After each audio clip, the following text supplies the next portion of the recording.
Goeiemôre. Eerstens wil ek hartlik goeiemôre sê en ek wil ook sê baie dankie Here vir hierdie lieflike woord. En al die lof en al die eer kom natuurlik die Here Jesus en God Abba toe, soos die Heilige Gees die woorde op my tong sit.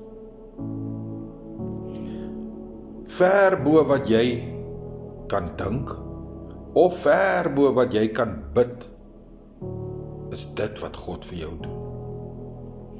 Weet jy, Paulus skryf hier in die Efese, maar vanoggend is dit vir ons ook 'n woord, ook 'n hulp. Ons moet tot geloof kom dat die Here se heerlikheid in ons ingebore word, dat Jesus Christus se heerlikheid ingebore is in ons. Sodat ons kan besef deur om ons geloof in die Here te plaas, om ons geloof in die woord van die Here te plaas, is ver bo wat ek en jy kan bid of kan dink. Weet jy, Romeine 10 vers 17 sê, geloof kom uit gehoorheid en gehoor kom uit die woord van God uit.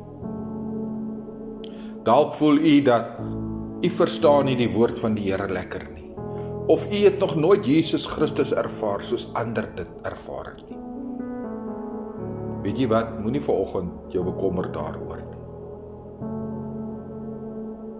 Kom u net tot inkeer en besluit, wil u die wil van God doen of nie? Die Here kom en sê vir jou, daar's nie 'n draadsitter nie. Jy kan nie die een dag die Here dien en besluit volgende dag, ag Here, ek gaan jou gou net 'n bietjie in die kas toesluit, daar los en dan gaan ek gou my dingetjies doen.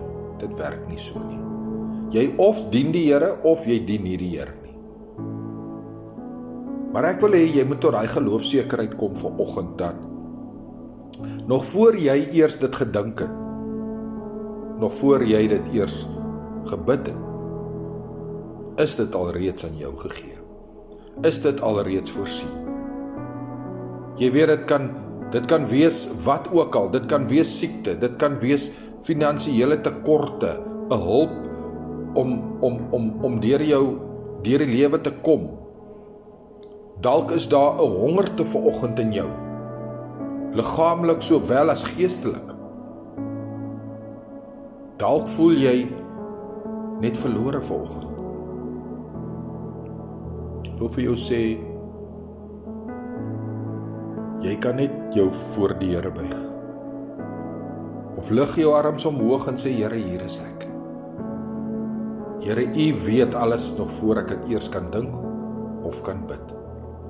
Maar Here, ek noem hierdie goedjies, omdat ek my geloof in jou plaas volg. Weet, kom op daai plek soos, en gelees gerus Efesiërs 3 deur. Daar vanaf vers 18 en aan. Jy kan eintlik die hele Efesiërs 3 deurlees om 'n goeie konteks te kry.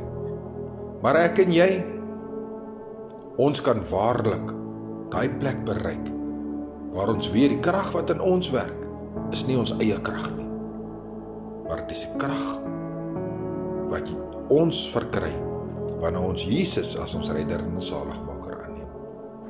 En wanneer ons geloof in hom plaas. En daardeur verheerlik ons God. En ons word met hom versoen. En dat ons wedergebore kan word in ons gees. Dat die Heilige Gees in ons funksioneer.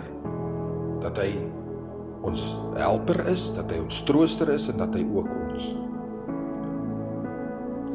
leermeester is, sodat ons die aanvalle wat kom van ander kante af, of van ander mense af, of van die Satan homself, sommer voor die tyd al kan identifiseer en daarteen kan bid.